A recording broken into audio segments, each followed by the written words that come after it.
Shalom, soyez le bienvenu dans l'Institut biblique de Kinshasa Ibeka. Nous sommes dans notre troisième leçon sur ces grands cours, les changements du sacerdoce lévitique et l'appel au ministère, selon Ephésiens 4, depuis le verset 8 jusqu'au verset 11e. Apôtre, prophète, docteur, évangéliste, pasteur. Et nous aurons suffisamment le temps de pouvoir décortiquer l'appel selon Ephésiens 4, comment Yahweh nous appelle. Mais il est important, avant que nous arrivions sur tous ces détails-là, il faudrait que nous comprenions d'abord la notion de la prêtrise. Parce que les apôtres, le prophète, le docteur, les évangélistes et les pasteurs travaillent dans les sacerdoces royales. Et vous allez voir aussi, de l'autre côté, lorsque Yahvé avait instauré la prêtrise lévitique, il y avait dès le départ 5 personnes qui travaillaient. Donc dans les sacerdoces lévitiques, il y a 5 personnes.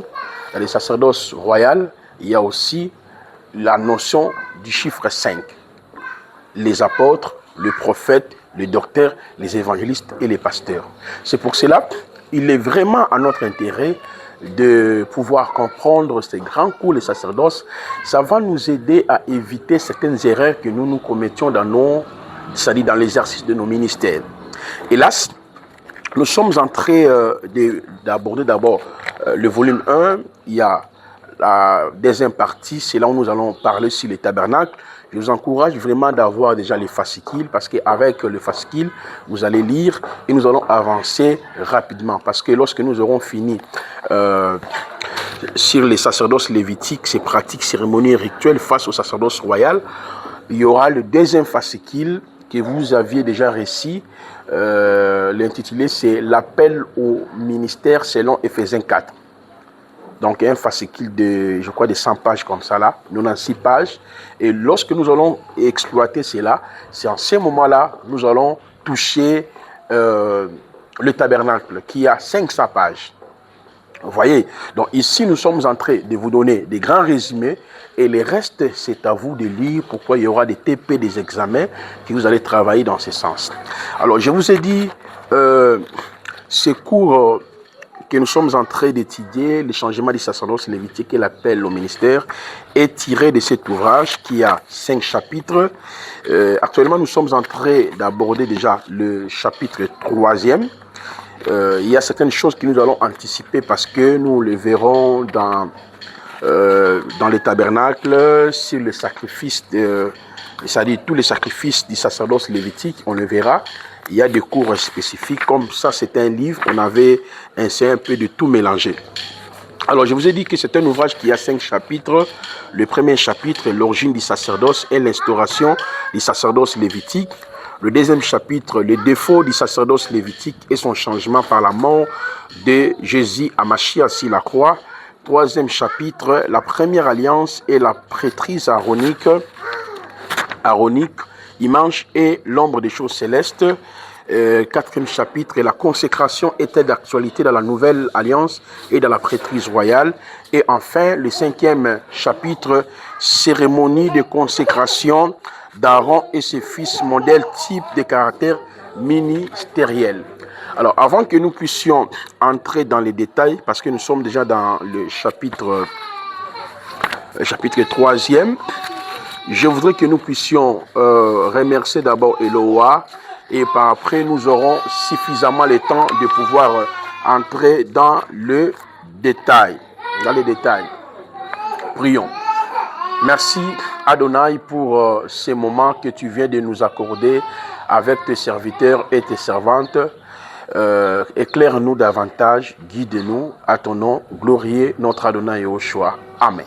Voilà. Dans la première partie, je parlais sur les sacerdoces universels. Et puis nous avons entamé les sacerdoces lévitiques. Et nous sommes en train maintenant de mélanger les sacerdoces lévitiques et les sacerdoces royales. Je vous ai fait comprendre pourquoi le Seigneur avait institué les sacerdoces lévitiques. C'était dans le but de rapprocher l'homme qui s'est détaché de lui par le péché d'Adam, par la désobéissance d'Adam. Donc, le sacerdoce intervient justement pour pouvoir pallier à la problématique du péché qui demeurait dans l'homme. Et je vous ai fait comprendre, il y avait que le péché sans S et le péché avec S.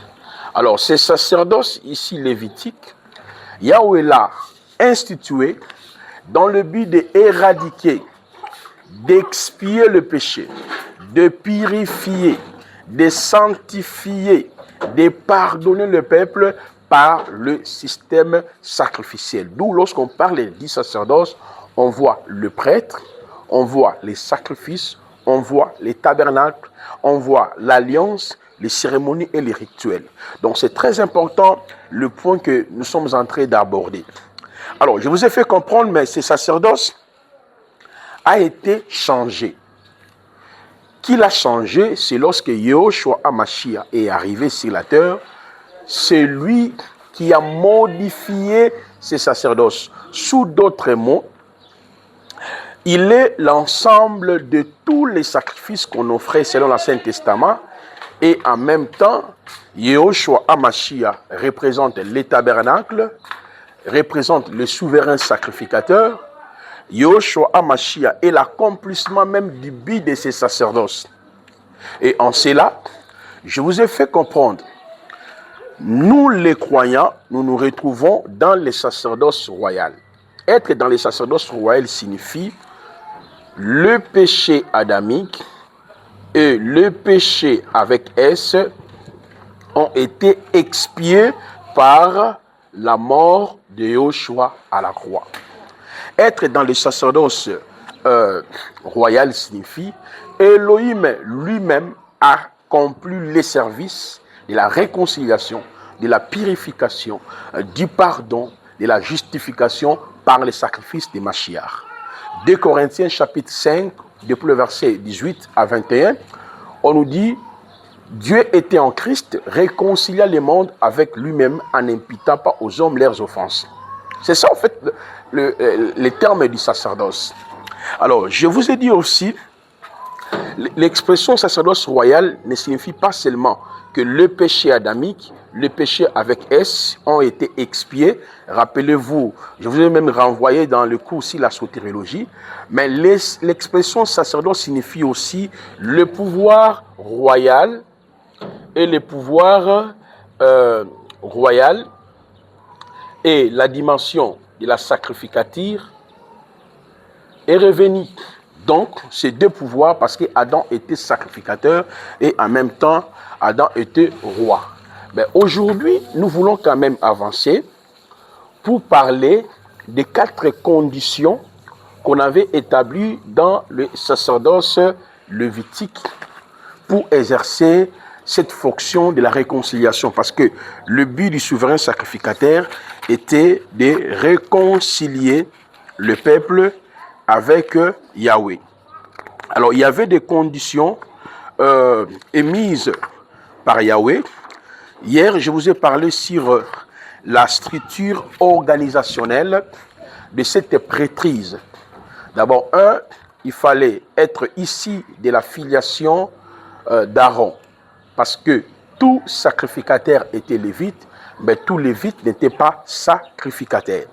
Donc, si vous n'êtes pas dans cette filiation aaronique, vous ne pouvez pas assumer une responsabilité dans le tabernacle. C'est-à-dire, vous ne pouvez pas effectuer le travail d'offrir, de présenter les sacrifices pour l'intérêt du peuple.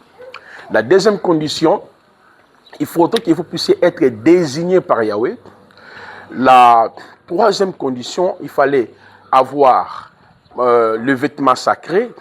Et la quatrième condition, il faudrait que vous puissiez passer par la consécration. Et en ce qui concerne la consécration, je vous avais énuméré, il y avait 3 informations importantes. D'abord, la première, les éléments obligés pour la consécration, la procédure de la consécration, ainsi que la durée de la consécration. En respectant toutes ces conditions, c'est en ce moment-là, l'on pouvait assumer la responsabilité. Alors, selon Hébreux chapitre 7, 11, 12, où nous avions l'hier, il est écrit, les sacerdoces étant changés, il y a nécessairement un changement de loi. Écoutez très bien. On va aller par ces 4 conditions dans la vie de Machiar. Parce que c'est lui qui est l'accomplissement de ces 4 conditions. Et en même temps, il est l'accomplissement de tout ce dont Yahweh avait établi dans la première prêtrise, dans le but de rapprocher l'homme avec lui. Parlons d'abord sur être ici de la filiation d'Aaron. Parce que être ici de la famille d'Aaron, l'expression signifie tout simplement que le Seigneur vous a établi, vous a confié la responsabilité de réconcilier le peuple. Et en cela, nous allons faire une petite étude de l'épître aux Hébreux. Bien sûr, en master, c'est là où nous allons approfondir cette étude. Parce que là, il y a des cours vraiment appropriés, approfondis, le titre de chaque livre de la Bible. Mais nous allons justement aller très vite sur l'épître aux Hébreux pour que vous compreniez que Yehoshua ne s'est jamais attribué de la dignité sacerdotale et c'est Yahweh qui l'avait établi comme Yahweh avait établi Aaron et ses fils. Parce que être ici de la famille d'Aaron, c'est être établi par Yahweh, avoir été assigné une mission pour réconcilier le peuple et ramener le peuple. Parce que être ici de la famille d'Aaron, la désignation, le vêtement, la consécration nous renvoie en réalité sur ces moyens. Mais regardez d'abord. L'épître aux Hébreux, qui a 13 chapitres, ont été écrites dans le but de ramener les judéo-chrétiens. Qui sont-ils les judéo-chrétiens? C'était le juif qui s'est judaïsé. Se judaïser veut dire il retournait encore dans la pratique de la loi de Moïse. L'observation telle que des rites, des cérémonies qui sont liées, n'est-ce pas, à la prêtrise. Et au-delà de cela, ils observaient aussi des lois civiles et beaucoup de dispositions. Et en même temps, ces derniers continuaient à prôner autour de la foi chrétienne.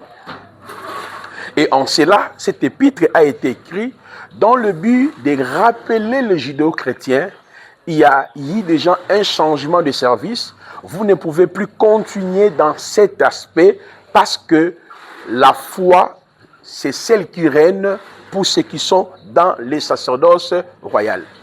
Et en cela, quand vous lisez d'abord dans Hébreux chapitre 1er, l'auteur présente 2 temps.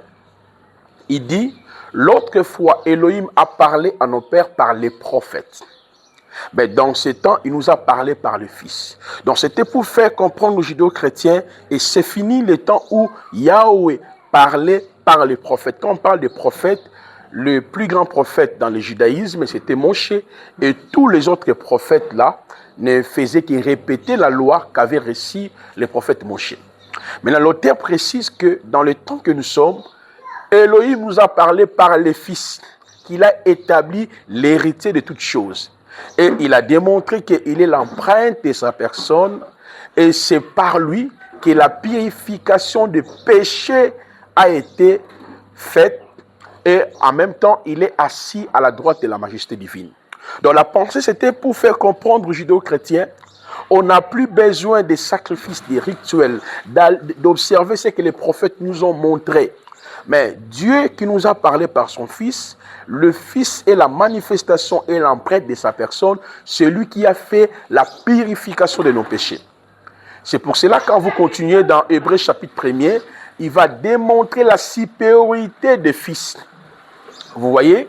Et lorsqu'on arrive maintenant dans Hébreux chapitre 2e, il présente maintenant les fils étant les saluts, en disant comment échapperons-nous en nous négligeant un si grand salut.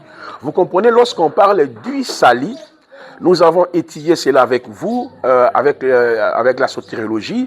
Il y a plusieurs termes. Il y a diasonzo, il y a soteria, il y a Aphésis, il y a Roumaï. Vous avez même avec l'ouvrage ici, les salis holistiques, plusieurs vocables qui ont été ajoutés pour expliquer ce que c'est le salut. Donc, il présente celui qui a fait la purification de nos péchés, qu'il est assis à la droite de la majesté divine. Dans Hébreux chapitre 1er, il est supérieur aux anges, supérieur, celui qui est le sotéria. Le sotéria. Il est sonzo, diasonzo. Et quand vous continuez maintenant, toujours dans Hébreux chapitre 2e, il va démontrer comment Yehoshua, celui qui a fait la purification de nos péchés, donc quand on dit il est le sali, donc il nous a délivré, n'est-ce pas, de ces 4 captivités, le péché sans S et le péché avec S. Il nous a délivré de l'autorité de Satan, de ses démons et de vaines manières. Alors lorsqu'on arrive dans Hébreux chapitre 2e, et lorsque vous arrivez jusqu'au verset 18e, c'est là où l'auteur va démontrer l'efficacité de la prêtrise de Mashiach. Il va présenter que c'est lui le souverain sacrificateur. Il a fait l'expiation de nos péchés. Donc quand vous commencez dans les versets 10, 11, 12, 13, 14, 15, 16, 17 et vous arrivez jusqu'au verset 18e, donc l'auteur était en train de démontrer aux judéo-chrétiens, ce n'est plus question d'aller chercher le prêtre physique. Lui là a déjà résolu la problématique de la prêtrise aaronique. Il a résolu tout le système qui a été établi par nos pères dans le but d'expier le péché, de réconcilier, de purifier. C'est ça, en fait, Hébreux chapitre 1 et Hébreux chapitre 2e. Maintenant, dans Hébreux chapitre 3, écoutez très bien, mes chers frères, dans Hébreux chapitre 3, c'est là où l'auteur va présenter 2 maisons. Il va présenter la première maison avec pour chef Moïse. C'est-à-dire, il explique que c'est Moïse qui était notre chef, celui qui était guide. Et Moïse ne travaillait pas seul, Moïse travaillait également avec ses coéquipiers. C'est pour cela quand vous arrivez, vous reliez Hébreux chapitre 3, Hébreux chapitre 4, il voulait démontrer que Moïse, qui était le guide des enfants d'Israël, n'a jamais donné le repos au peuple. Et il va maintenant faire entrer Mashiach, pour ainsi dire, celui qui est le véritable repos, approchez-vous au trône de la grâce avec une assurance. Donc, lisez très bien Hébreux chapitre 3, Hébreux chapitre 4. L'auteur était en train de faire comprendre aux judéo-chrétiens qu'en réalité, le vrai repos n'est plus par rapport à la loi, mais le vrai repos est en Yehoshua, parce que c'est lui qui a fait la purification de nos péchés. Et maintenant, en cela, qu'est-ce qui va se passer? Lorsque vous prenez maintenant Hébreux chapitre 5, Hébreux chapitre 6, Hébreux chapitre 7, Hébreux chapitre 8, écoutez bien. Hébreux chapitre, si on prend Hébreux chapitre 5, chapitre 6, chapitre 7, chapitre 8. Alors, à partir de l'Hébreux chapitre 5, chapitre 6, chapitre 7, chapitre 8, l'auteur va présenter un personnage qu'on appelait Melchisedec.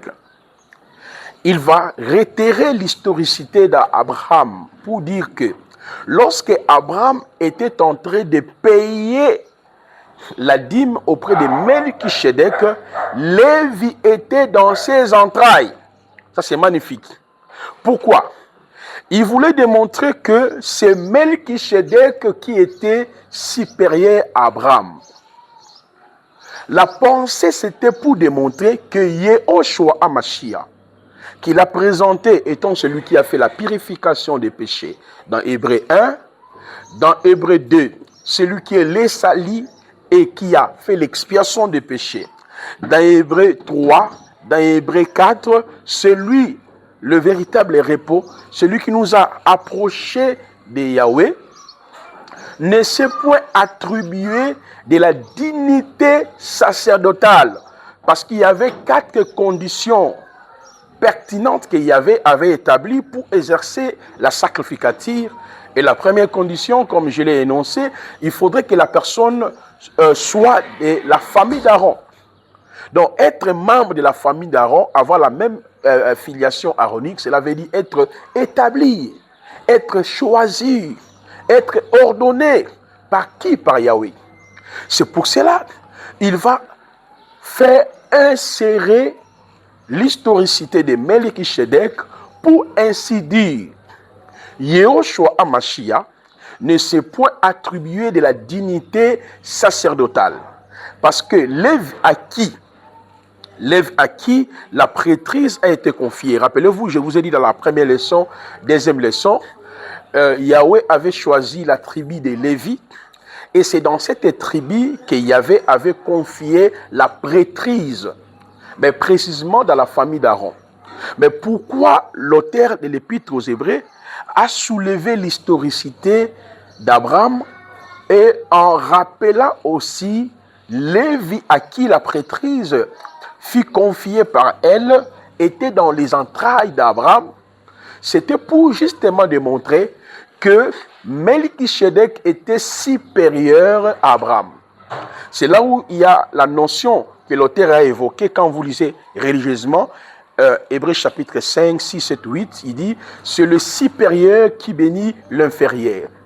Donc, il voulait maintenant faire comprendre aux judéo-chrétiens que Yehoshua a été aussi établi souverain sacrificateur selon l'ordre de Melchisedec, n'est pas selon l'ordre d'Aaron. Parce que la première condition stipule, tu dois être de la famille d'Aaron. Donc, sous d'autres mots, tu dois être reconnu, établi, choisi, mandaté, assigné cette responsabilité par qui? Par Yahvé. Vous comprenez la pensée?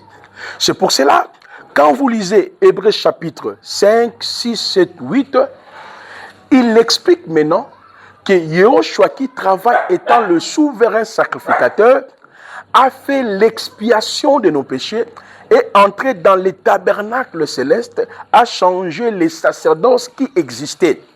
Donc en même temps, c'est lui le souverain sacrificateur, le Hakohen, établi par Eloah, établi par Yahvé, et sa sacrificature est supérieure à celle d'Aaron. C'est pour cela, mes chers frères, lorsque vous allez prendre Hébreux chapitre 9, Hébreux chapitre 10, Hébreux chapitre 13, lisez religieusement Hébreux chapitre 9, Hébreux chapitre 10, Hébreux chapitre 13, parce que dans Hébreux chapitre 11 et Hébreux chapitre 12, il y a une parenthèse où il démontre maintenant la notion de la foi. Mais je vais y arriver. Dans Hébreux chapitre 9, Hébreux chapitre 10, Hébreux chapitre 13, il va expliquer maintenant tous les sacrifices qu'on présentait dans les sacerdoces lévitiques, que ce soit les tabernacles, ont pris fin par le sacrifice de Yehoshua. C'est pour cela que vous allez voir dans Hébreux 9, il dit, lui il est entré par son propre sang, ayant obtenu une rédemption, alléluia, éternelle. Dans Hébreux 9, il va dire, il a agréé ni sacrifice, ni offrande, ni holocauste. Dans le verset 10e du chapitre 10e de l'Hébreu, on nous dit, il s'est offert en sacrifice une seule fois pour le péché. Vous voyez ça?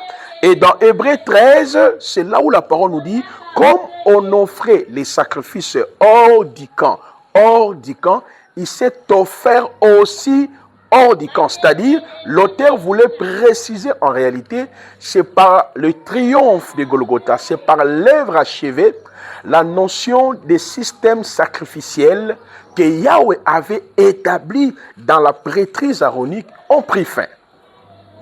Hélas, je vous ai fait comprendre ici Si Yahweh avait établi cette notion de système de sacrifice, c'était dans le but de pallier à la problématique du péché et le péché.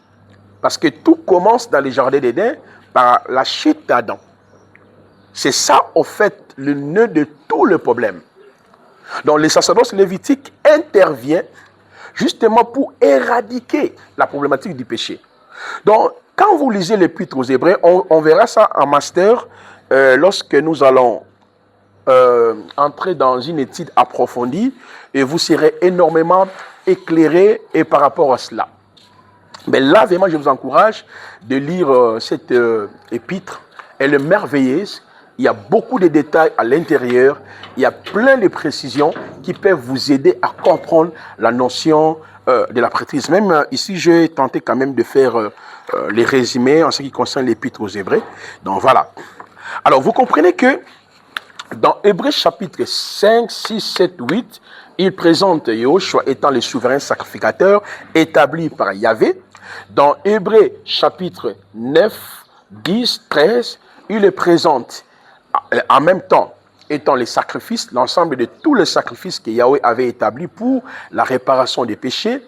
Et en même temps, l'auteur présente que par les sacrifices de Yahushua, la problématique du péché, le péché ont pris fin. Et maintenant, lorsque vous prenez Hébreux 11, Hébreux 10, c'est là où je vous avais dit, il y a une parenthèse. Dans Hébreux chapitre 11 et dans Hébreux chapitre 10, l'auteur va expliquer la notion de la foi. Et dans Hébreux 11, il va évoquer au moins 12 généraux dans la foi. Il explique par la foi, par la foi, par la foi. La foi, c'est une ferme assurance des choses qu'on espère, une démonstration de celles qu'on ne voit pas. Maintenant, dans Hébreux 12, il dit, ayant les regards fixés sur Yahushua, qui est le consommateur de notre foi. Donc, il voulait faire comprendre aux judéo-chrétiens qu'en réalité, alléluia, qu'en réalité, nous ne sommes plus dans la notion des œuvres, c'est-à-dire de chercher un sacrificateur terrestre, les sacrifices terrestres, le tabernacle terrestre. Pourquoi? Parce que ces choses-là n'ont jamais amené l'homme à la perfection. Il y a eu changement de loi, il y a eu changement de l'alliance. Ça, c'est la théorie qui a été développée dans Hébreux 5, 6, 7, 8, Hébreux 9, 10, 13. Et c'est pour cela dans Hébreux 11 et Hébreux 12, c'est la notion de la foi. Parce que c'est par la foi que nous entrions dans la prêtrise de Yahushua, qui ne repose pas sur le sacrifice, sur les rituels, sur les cérémonies, sur le souverain sacrificateur terrestre, sur le tabernacle terrestre, mais qui repose sur sa mort, son ensevelissement, sa résurrection et son ascension. Et c'est par la foi que nous pouvons accéder dans cette glorieuse richesse que Yahweh avait préparée d'avance pour nous. Et Éphésiens 2, depuis le verset 8 jusqu'au verset 9e, nous dit, les salut vient par la grâce au moyen de la foi. Cela ne vient pas de vous, cela vient par qui? Par elle. C'est pour cela dans Hébreux 11, dans Hébreux 12, quand vous lisez, il insiste sur le domaine de la foi. Donc, ceux qui sont dans la prêtrise royale ne sont plus dans les œuvres. Ils vivent par la foi. Alléluia. Donc, voilà la première condition. Être ici de la famille d'Aaron. Voilà la deuxième condition. Être désigné par Yahweh.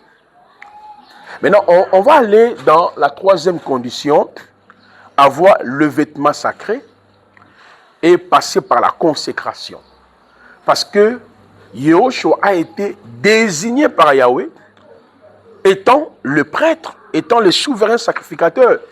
Je vais vous donner même d'autres passages tels que Matthieu chapitre 3, lors de son baptême, le verset 1er jusqu'au verset 16e. La parole nous dit, celui-ci est mon fils bien-aimé, écoutez-les. Et lorsque vous prenez aussi Luc chapitre 4, le verset 17 jusqu'au verset 19e, où la parole nous dit, l'esprit de Yahvé est sur moi parce qu'il m'a oint pour annoncer la parole aux captifs, il m'a envoyé pour libérer les opprimés. Et quand vous ajoutez aussi Actes chapitre 10, le verset 38, vous allez comprendre que la parole nous dit, vous avez vu comment Elohim a oint du Saint-Esprit Yehoshua qui allait des lieux à lieux annoncer la parole. Cela veut dire que le travail qu'il était en train d'effectuer sur la terre a été assigné par Yahweh.